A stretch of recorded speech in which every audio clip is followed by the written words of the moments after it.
여러분 안녕하세요. 클로저 이상용입니다. 그동안 잘 지내셨나 모르겠습니다. 오늘 지금 좀 전에 거울을 봤는데 색이 너무 확 튀네요. 주황색. 유현진 마지막 경기 한 날이고 토론토는 떨어졌지만 제가 그 개인적으로 좋아하는 뉴욕 양키스는 와일드카드로 올라가서 보스턴이랑 한 단판 승부를 하게 됐는데 아쉽네요. 유현진이 안 돼가지고. 아무튼 이 옛날 하나 유현진이 있을 때의 유니폼입니다. 이거 입고 유현진 돌아오기 전에 내년, 내후년 코로나 없어지고 유현진 하나로 돌아오기 전에 미국 또는 캐나다에 가서 유현진의 경기를 보는 게 현재로서는 첫 번째 버킷리스트입니다. 누구랑 가느냐도 중요하겠죠.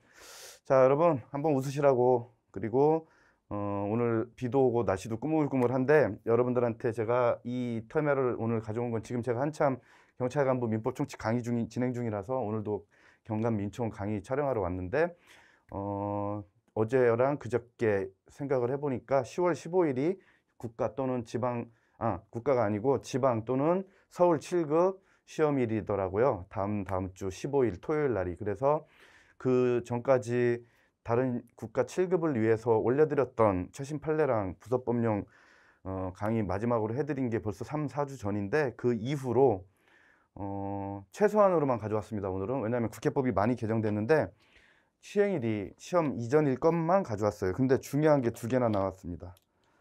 헌재 판례 한 개랑 부서법령 국회법에서 나와도 어쩔 수 없는 아주 중요한 개정 법률인데 국회법 개정 제가 기본 강의 부서법령 올려드릴 때 말씀은 드렸던 겁니다. 그런데 그게 통과돼서 시행이 됐어요. 바로 시행되는 게 있어서 가져왔으니까 여러분 저랑 같이 하나 확인해 보실 겁니다. 다행히 7, 8월은 헌재 결정이 따로 없어요. 이거는 불행 중 다행인데 제가 말씀드리는 거는 당연히 헌재 결정이 여러 개 나왔는데 우리가 유튜브나 이런 특강을 통해서 할 건 위헌 또는 불합치를 말씀드린 겁니다. 자, 그런데 7월, 8월은 판례 개수도 적지만 그리고 설령 위헌 불합치 아니어도 제가 만약에 정말 중요하게 테마를 다뤄야 될 게 생긴다 그러면은 이것도 해드릴 생각이 있었는데 그렇게 중요하게 합헌 기각 판례를 다룰 게 없었습니다.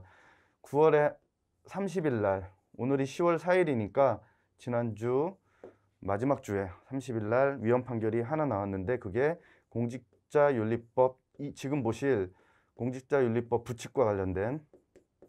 근데 이제 이게 부서법령에 있긴 있어요. 다이렉트로 조문은 제가 이것과 관련된 조문은 모든 조문은 싫지 않았지만 근데 부칙과 관련돼서 결론을 먼저 말씀드리면 평등원칙 위반 판례입니다. 나름 제 핸드북이든 여러분들의 책이든 평등원칙 위반 판례 쪽에 오늘 강의 들으시고 자료를 오려 붙이셔도 좋고 가필해 두실 것을 추천드립니다. 이 가장 최신 판례라서 2주 뒤에 있을 시험에 다이렉트로 나올지 그건 의문이지만 뭐 나와도 시험 범위에 속하는 판례라서 제가 오늘 다음 주면은 너무 일주일 전이라 촉박하잖아요. 그래서 오늘 가져서 여러분들께 간략하게 유튜브 올린 지도 오래됐고 해서 말씀드리려고 해요. 날짜는 생략할게요. 각 법관이 있었습니다. 2004년인가 그럴 텐데 이 당시에 공직 후보자 그 재산 신고할 때 여자겠죠. 차별했다는 평등 원칙 위반 판례입니다. 이 법관 갑의 배우자의 직계 존속, 존비속 중에서 여기는 시아버지 시부모가 되겠을 겁니다. 그래서 직계 존속에 대해서 재산 신고를 했어요.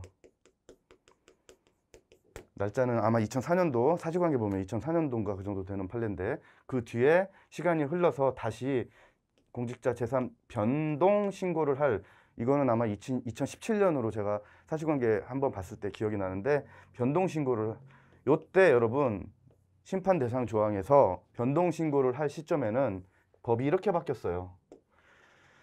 그 전에 이제 오늘 심판 대상 개정 그 법도 좀 이따가 보실 건데요. 이 개정법에서 배우자의 직계 존비속이었거든요. 이게 본인의 직계 존비속으로 바뀌었습니다. 바뀌어놓고 이제는 각 법관 자기 것만 하면 돼요. 그런데 본인의 의 직계 존비속하고 이제 각 코로 이렇게 나눠지는데 여기서 이 붙이게다가 이때 이렇게 재산 신고했던 혼인한 여성분 있죠? 그분은 종전 규칙에 의한다는 왜 그랬을까요? 옛날 그 개국 콘서트 그분의 말투에 의하면 얘들 왜 이런 걸까요? 뭐 이런 거 그런 뉘앙스로 붙이게다가 종전 규정에 의한데 그래서 이 사람은 현재는 자기의 직계 존속만 신고하면 되거든. 근데 자기 거랑 근데 옛날 이 규정을 그대로 적용한다고 붙이게다가 이렇게 해놨어. 그래서 평등원칙 위반된 게 혼인한 여성을 차별했다는 이제 좀 이따 그 본문을 읽어보실 건데 저랑 같이 그 혼인한 여성의 그 직계 이 존속을 예전처럼 신고하라고 계속 붙이게다가 두고 있는 겁니다. 그래서 평등원칙에 위반돼 가지고 헌법에 위반된다는 판결을 이번에 한 겁니다. 계략의 사실관계는 이렇고요. 보시면 여기에 있는 맨 앞에 이제 표지랑 그 다음 장에 있는 그 개요 보신 다음에 바로 넘기셔가지고 최신 헌재 결정 여기에 페이지 279는 부속법령집 페이지를 말씀드리는 거예요. 거기 끝에다가 이걸 2페이지 오리셔갖고 다 보신 다음에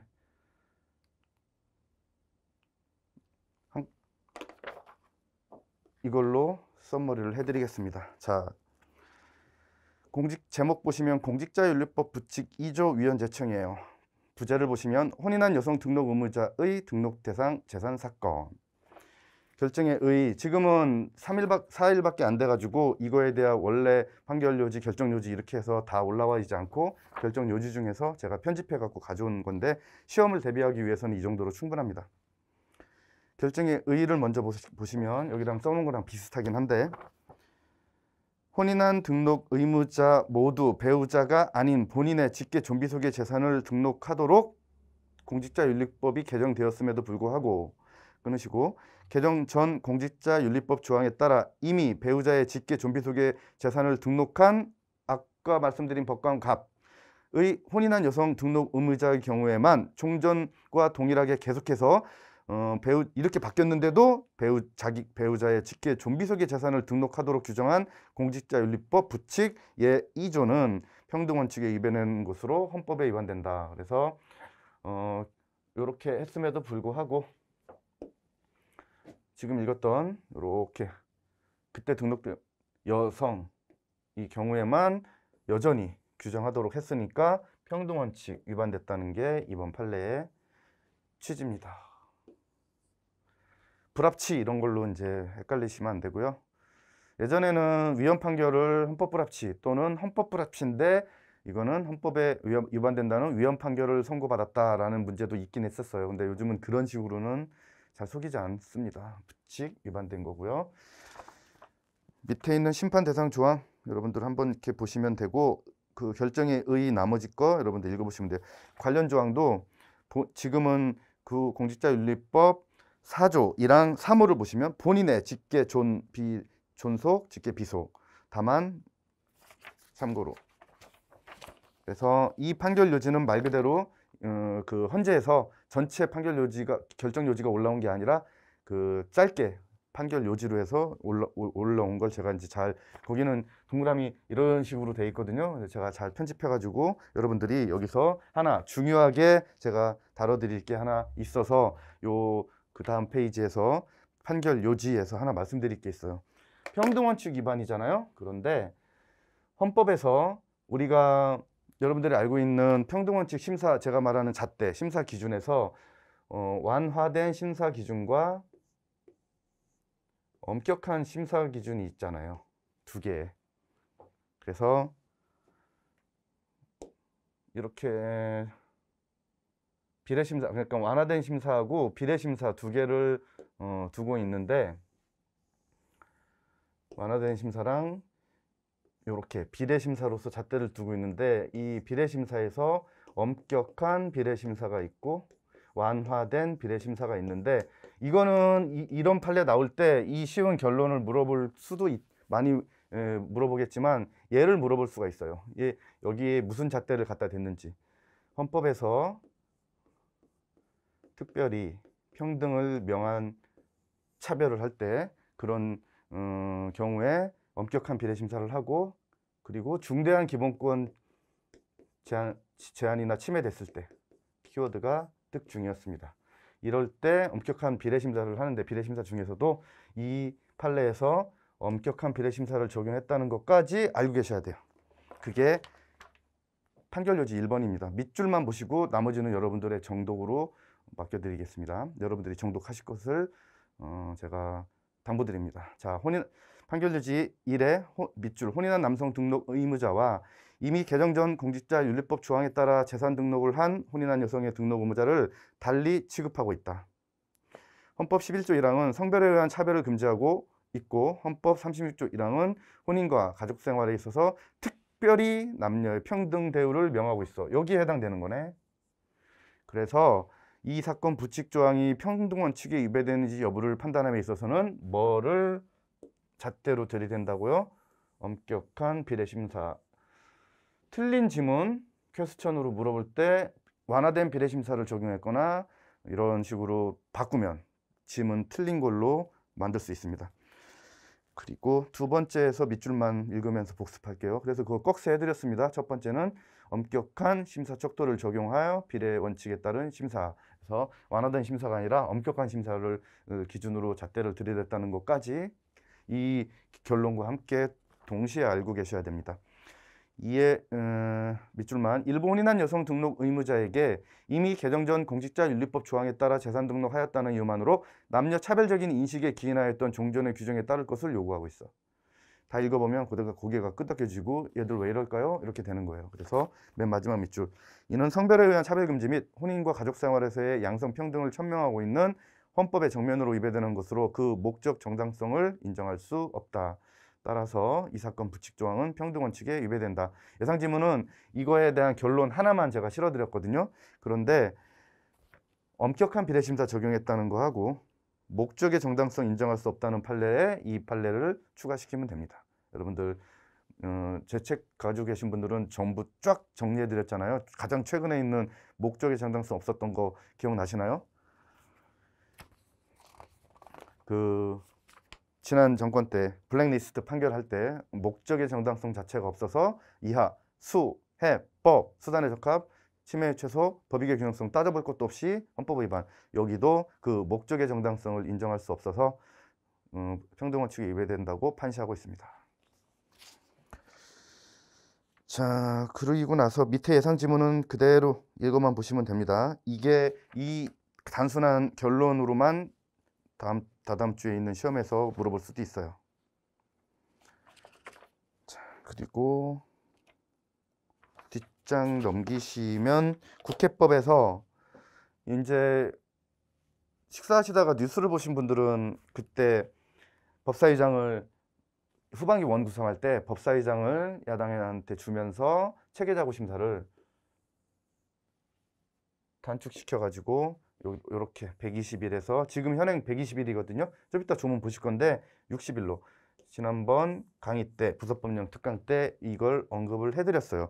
그러면서 이제 첨예하게 대립돼 있고 정치적인 이해관계가 갈리고 있어요 지금. 그래서 법사위에 위장 주면서 권한은 축소하고 막 이런 식으로 많이 그 얘기들 하고 있지. 한번 읽어볼게요. 이번에 개정된 거. 이거는 시행이 된 거기 때문에 15일자 지방 7급 시험에서 나올 수 있으니까 나온다면 얘를 바꿀 확률도 있고요. 얘는 예상 지문으로 만들어 드렸어요.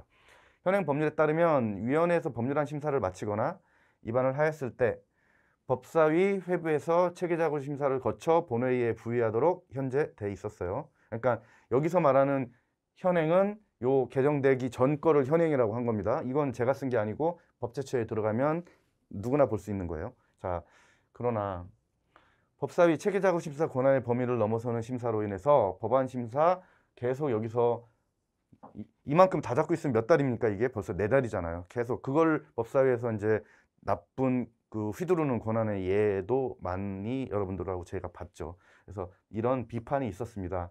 그래서 지난 7월 23일 있었던 여야 교섭단체 간 합의에 따라 체계자구 심사 중인 법률안에 대한 소관 상임위의 본회의 부의 요구가 그 가능한 기간을 이렇게 줄였어요. 60일로 줄이고, 그리고 법사위가 체계자구심사 범위를 벗어나 심사할 수 없음을 명시했습니다.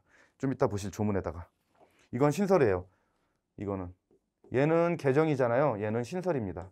신설된 조문이 5항이에요. 좀 이따 보실 겁니다. 그러니까 얘가 나올 확률이 1순위고 신설된 조문도 2순위로 나올 수 있습니다.